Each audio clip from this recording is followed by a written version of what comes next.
ሰላም ፋሚሊ እንደምን አላችሁ? በዛሬው ቪዲዮ የምናየው ከባለፈው የቀጠለ ፓርት 2 የማኔጅመንት ዲፓርትመንቶች ጥር 27 2017 ላይ ኤግዛም የወሰዱትን ጥያቄዎች በዛሬው ቪዲዮ ፓርት 2ን የምንሰራ ይሆናል። ቪዲዮን ከመጀመራችሁ በፊት ቪዲዮ ከተመቻችሁ ላይክ በማድረግ ለቻናሉ አዲስ ከሆናችሁ ቻናሉን ሰብስክራይብ በማድረግ እና ፈቃደኛ የሆናችሁ ልጆች ደግሞ በቪፒኤን ቪዲዮን እዩት። ዛሬ ከ21ኛ ጥያቄ ጀምረን የምናይ ይሆናል ማለት ነው።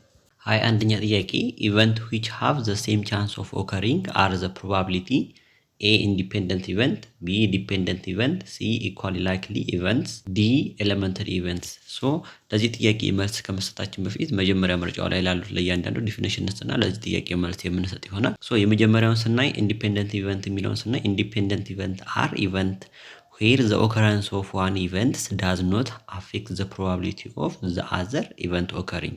ኢንዲፔንደንት ኢቨንት የምንለው ሁለት ኢቨንቶች ቢኖሩ አንዱ ኢቨንት መከሰት የሁለተኛውን ኢቨንት አፌክት የማያደርግ ከሆነ ኢንዲፔንደንት ኢቨንት እንላለን ማለት ነው።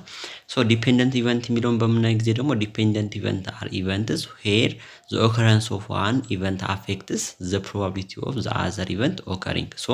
ሁለት ኢቨንቶች ቢኖሩ አንዱ ኢቨንት መከሰት ሌላኛውን ኢቨንት አፌክት የሚያደርግ ከሆነ ዲፔንደንት ኢቨንት እንላለን ማለት ነው። ኢኳል ላይክሊ ኢቨንትን በምናይ ጊዜ are events that have the same probability of occurring ነው ማለት ነው። ለምሳሌ ሁለት ኢቨንቶች ቢኖሩ ሁለቱም ኢቨንቶች የመውጣት ቻንሳቸው ወይም ፕሮባቢሊቲያቸው እኩል የሚሆን ከሆነ ወይም ዘሴም የሚሆን ከሆነ ኢኳል ላይክሊ ኢቨንትስ እንላለን ማለት ነው። ኤሌመንተሪ ኢቨንትስ የሚለውን በምናይ ጊዜ ደግሞ is a single possible outcomes of an experiment ነው ማለት ነው። ጥያቄው ምንድነው የሚለን event which have the same chance of occurring are the probability ይለናል። A independent event, B dependent event, C equal likely events, D elementary event። ለዚህ ጥያቄ ትክክለኛ መልስ የሚሆነው C equal likely events የሚለው C ነው መልሱ ማለት ነው። 22ኛ ጥያቄ in ABC automobile company the repair department has a design capacity of 50 trucks, effective capacity is 40 trucks per day while the actual capacity is 36 trucks per day.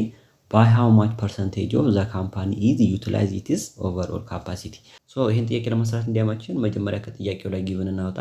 እዚህ መጀመሪያ ላይ የተሰጠን ዲዛይን ካፓሲቲ 50 ተሰጥቶናል፣ ኤፌክቲቭ ካፓሲቲውን 40 ሰጥቶናል፣ ከዛ ደግሞ አክቹዋል ካፓሲቲውን 36 ሰጥቶናል ማለት ነው።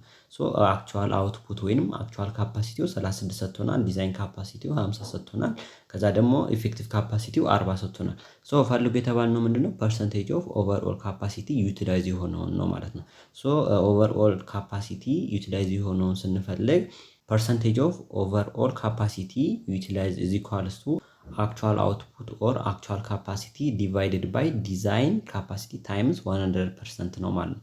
actual capacity 36 ነው፣ ዲዛይን ካፓሲቲያችን 50 ነው ማለት ነው። ስለዚህ 36 ሲካፈል ለ50 ሲባዛ በ100% እናደርጋለን ማለት ነው። 36 ሲካፈል ለ50 ስናደርግ 0.72 ይመጣል። ከዛ ሲባዛ በ100% እናደርጋለን ማለት ነው። 0.7 ሲባዛ በ100% ስናደርግ 72% ይመጣል ማለት ነው። ስለዚህ ፐርሰንቴጅ ኦፍ ኦቨርኦል ካፓሲቲ ዩቲላይዝ የሆነው 72% ነው ማለት ነው። ለዚህ ጥያቄ ትክክለኛ መልስ የሚሆነው A 72% የሚለው ትክክለኛ መልስ ነው። 23ኛ ጥያቄን ስናይ what is the purpose of the dummy row or column in the transportation model ነው የሚለን። በትራንስፖርቴሽን ሞዴል ውስጥ የደሚ ሮ እና የደሚ ኮለመን ፐርፐዝ ምንድነው ነው የሚለን። A to increase supply, B to decrease cost, C to increase demand, D to make the problem balanced። ይህን ጥያቄ ከመመለሳችን በፊት መጀመሪያ የደሚ ሮ እና የደሚ ኮለመን በትራንስፖርቴሽን ሞዴል ያላቸውን ፐርፐዞች የተወሰኑትን እኒ የመጀመሪያው ፐርፐዝ ምንድነው? it used to make balanced total supply with total demand። የመጀመሪያው ፐርፐዝ ቶታል ዲማንዱን እና ቶታል ሰፕላዩን ባላንስ ለማድረግ ይጠቅማል። ሁለተኛውን በምናይ ጊዜ ደግሞ to handle excess supply if supply exceed demand። ይሄ ምን ማለት ነው? ለምሳሌ በትራንስፖርቴሽን ውስጥ ዲማንዱና ሰፕላይ ተሰጥቶን ሰፕላዩ ከዲማንዱ የሚበልጥ ከሆነ ደሚ ኮለመንን ጨምረና ከዛ ዲማንዱ ላይ ያነሰችውን ጨምረን ከዛን ከቶታል ሰፕላዩ ጋር እኩል አድርገን ከዛን በሶስቱ ሜትድ ቶታል ኮስቱን መፈለግ እንችላለን ማለት ነው። ሶስተኛውን በምናይ ጊዜ ደግሞ to handle excess demand ላይ if demand exceed supply። ይሄንኛው ምንድነው? ዲማንዱ ከሰፕላዩ የሚበልጥ ከሆነ ነው። ዲማንዱ ከሰፕላዩ የሚበልጥ ከሆነ በደሚ ሮ ላይ 0 አድርገን ከዛን ሰፕላዩን ያነሰችውን ሰፕላይን ጨምርና ከዛን ከዲማንዱ ጋር እኩል አድርገን ከዛን ትራንስፖርቴሽን ኮስቱን በሶስቱ ሜትድ ተጠቅመን እንሰራለን ማለት ነው። ጥያቄው ምንድነው የሚለው what is the purpose of the dummy row or column in the transportation model ነው የሚለው። A to increase supply, B to decrease cost, C ቱ ኢንክሪዝ ዲማንድ፣ ዲ ቱ ሜክ ዘ ፕሮብሌም ባላንስድ። ሶ ለዚህ ጥያቄ ትክክለኛ መልስ የሚሆነው ዲ ቱ ሜክ ዘ ፕሮብሌም ባላንስድ የሚለው ዲ ነው መልሱ ማለት ነው። 24ኛ ጥያቄ ስናይ ሰፖዝ ዘ ካምፓኒ ሃዝ ኤ ፖሊሲ ኦፍ ፔይንግ 10 ብር ፐር ሼር ዲቪደንድ ኤቭሪ ይር ኢፍ ዚስ ፖሊሲ ኢዝ ቱ ቢ ኮንቲኒዩድ ኢንዴፊኒትሊ ዋት ኢዝ ዘ ቫሊዩ ኦፍ ኤ ሼር ኦፍ ስቶክ ኢፍ ሪኳየርድ ሬት ኢዝ 20%። ሶ ይህን ጥያቄ ለመስራት እንዲቀለን መጀመሪያ ከጥያቄው ላይ ጊቭን እናውጣ። ሶ ዲቪደንዳችን 10 ተሰጥቶናል። ከዛ ደግሞ ሪኳየርድ ሬት ኦፍ ሪተርናችን ደግሞ 20 ተሰጥቶናል ማለት ነው። ስለዚህ ዲቪደንድ እዚህ ኳለሱ 10 ብር ተሰጥቶናል። ሪኳየርድ ሬት ኦፍ ሪተርናችን 20% ወይንም ከ0.02 ጋር እኩል ይሆናል ማለት ነው። ስቶክ ቫልዩ ነው የምንፈልገው ማለት ነው። ስቶክ ቫልዩን ስንፈልግ ደግሞ ስቶክ ቫልዩ እዚህ ኳለሱ ዲቪደንዱ ሲካፈል ለሪኳየርድ ሬት ኦፍ ሪተርን ነው ማለት ነው። ስለዚህ ዲቪደንዳችን 10 ነው፣ ሪኳየርድ ሬት ኦፍ ሪተርናችን ደግሞ 0.2 ነው ማለት ነው። ስለዚህ 10 ሲካፈል ለ0.2 ስናደርግ 50 ብር ይመጣል ማለት ነው። ስለዚህ ስቶክ ቫልዩአችን ስንት መጣል? 50 መጣል ማለት ነው። ሶ ለዚህ ትክክለኛ መልስ የሚሆነው ሲ 50 ብር የሚለው ትክክለኛ መልስ ነው ማለት ነው። 25ኛ ጥያቄ የዲጀነሬት ሶሉሽን ኢን ሊነር ፕሮግራሚንግ ኦከርስ ዌን።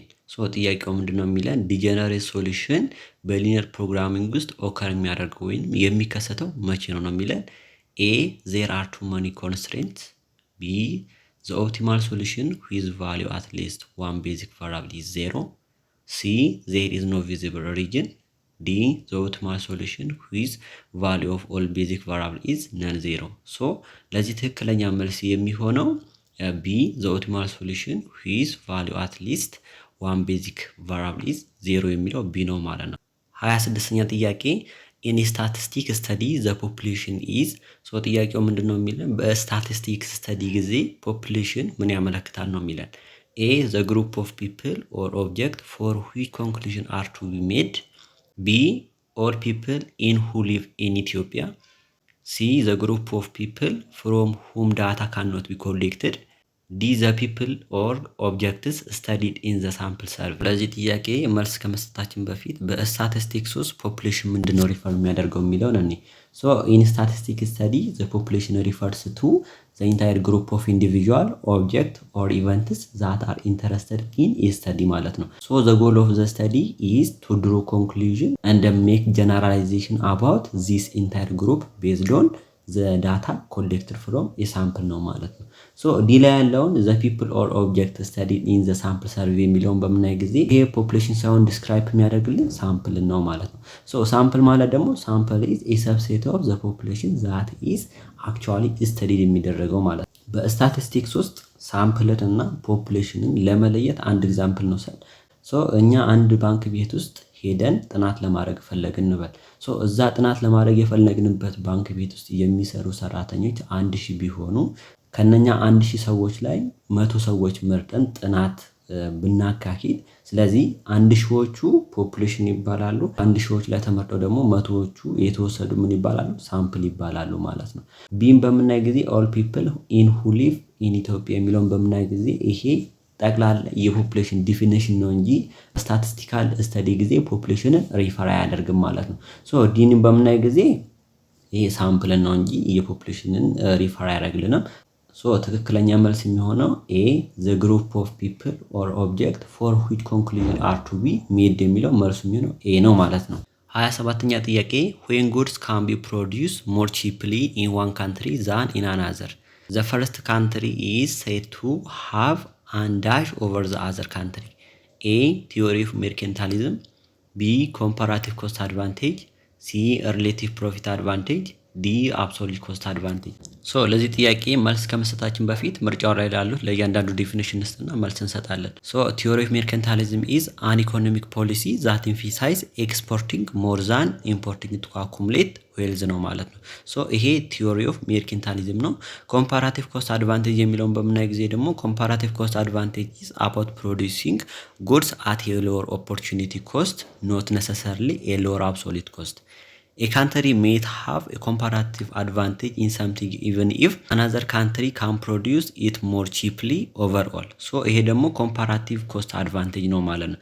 So absolute cost advantage የሚለውን በምናይ ጊዜ ደግሞ absolute cost advantage is refers to the ability of one country to produce a good or service more cheaply or with lower cost than another country ነው ማለት ነው። ሶ ለዚህ ጥያቄ ትክክለኛ መልስ የሚሆነው ዲ አብሶሊት ኮስት አድቫንቴጅ የሚለው ዲ ነው መልሱ ማለት ነው። 28ኛ ጥያቄ which of the following factor must not be considered in selecting advertising agency for overseas advertising? ሶ ጥያቄው ምንድነው የሚለን አድቨርታይዚንግ ኤጀንሲን በምንመርጥ ጊዜ ኮንሲደር መደረግ ያለባቸው ፋክተሮች የትኛው ነው የሚለን። ኤ the size of the agency and its network of international affiliation, B consolidation with the past and existing client of the candidate agency, C the advertising agency political stance, D the expertise of the agency in the area of creativity and media planning. ሶ ለዚህ ጥያቄ መልስ ከመስጠታችን በፊት መጀመሪያ key factors to consider when selecting an advertising agency for overseas advertising ምንድናቸው የሚሉትን መጀመሪያ እኔ ሶ የመጀመሪያው ማርኬት ኤክስፐርታይዝ ነው። ሶ ይሄ ምን ማለት ነው? አንደርስታንዲንግ ታርጌት ማርኬት ፕሪፈረንስ ካልቸር እንደ ትሬንድ ነው ማለት። ስለዚህ የማርኬት ፕሪፈረንሱን ካልቸሩንና ትሬንዱን አንደርስታንድ ማድረግ ነው። ሁለተኛውን በምናይ ጊዜ ደግሞ ካልቸራል ሴንሲቲቪቲ ነው። ሶ ካልቸራል ሴንሲቲቪቲ ማለት ደግሞ አቮይዲንግ ካልቸራል ሚስ አንደርስታንዲንግ እንደ ኦፌንሲቭ ኮንተንት ነው ማለት ነው። ሶስተኛው ምንድነው? ሚዲያ ኖሌጅ ነው። ይሄ ምን ማለት ነው? ኖ ሎካል ሚዲያ ቻናልስ እንደ ዜር ኢፌክቲቭነስ ነው ማለት ነው። ሶ አራተኛው በምናይ ጊዜ ደግሞ ግሎባል ኔትወርክ ነው። ይሄ ምን ማለት ነው? ሃዝ ኤ ኮኔክሽን እንደ ሪሶርስ ኢን ታርጌት ማርኬት ነው ማለት ነው። ሶ አምስተኛውን በምናይ ጊዜ ደግሞ ሬጉላቶሪ ኮምፕላያንስ ነው። ሬጉላቶሪ ኮምፕላያንስ ማለት አንደርስታንድ አድቨርታይዚንግ ሎስ ሬጉሌሽን ነው ማለት ነው። የአድቨርታይዚንግ ሎና ሬጉሌሽኖችን መረዳት። ሶ ለዚህ ጥያቄ ትክክለኛ መልስ የሚሆነው ሲ ዘ አድቨርታይዚንግ ኤጀንሲ ፖለቲካል ስታንስ የሚለው አድቨርታይዚንግ ኤጀንሲን ሰሌክት በምናደርግ ጊዜ ብዙ ጊዜ ኮንሲደር የማይደረግ ነው ማለት ነው። ስለዚህ ለዚህ መልስ ሲ ነው የሚሆነው። 29ኛ ጥያቄ the method involves the movement of the trainee from one job to another job is A job instruction, B job rotation, C field trip, D coaching. ሶ ለዚህ ጥያቄ መልስ ከመስጠታችን በፊት ምርጫው ላይ ላሉት ለእያንዳንዱ ዲፊኒሽንስ እና መልስ እንሰጣለን። ሶ ጆብ ሮቴሽን የሚለውን ስናይ ጆብ ሮቴሽን is a training method used to moving trainees employees from one job to another with organization ነው ማለት። ስለዚህ አንድ ትሬን የሆነ ወይም የአንድ የሰለጠነ ሰራተኛ ከአንድ ስራ ወደ ሌላ ስራ እየቀያየርን ስናሰራ ይሄ ምን ይባላል? ጆብ ሮቴሽን ተብሎ ይጠራል ማለት ነው። ሶ የጆብ ሮቴሽን ፐርፐዝ ምንድነው? the purpose is to provide them with a broader understanding of different function, develop a wider range of skill and increase their versatility ነው ማለት ነው። ሶ የመጀመሪያው ዲፍረንት ፋንክሽኖችን አንደርስታንድ እንዲያደርግ እና በተጨማሪ ደግሞ ብዙ ስኪሎች እንዲኖሩት እና ቨርሳታሊቲውን ኢንክሪዝ ለማድረግ ነው ማለት ነው ጆብ ሮቴሽን ዋና ዓላማው ማለት ነው። ሶ ጆብ ኢንስትራክሽን የሚለውን በምናይ ጊዜ ጆብ ኢንስትራክሽን is a method where the trainer directly show the trainee how to perform a specific task or job ነው ማለት። ስለዚህ አንድ የሰለጠነ ሰራተኛ ያለ ስፔሲፊክ የሆነ ታስክን እንዴት እንደሚሰራ ማሳየት ማለት ነው። ጥያቄው ምንድነው የሚለን? the method involves the movement of the trainee from one job to another job ነው የሚለን። ሶ ለዚህ ጥያቄ ትክክለኛ መልስ የሚሆነው ቢ ጆብ ሮቴሽን ነው።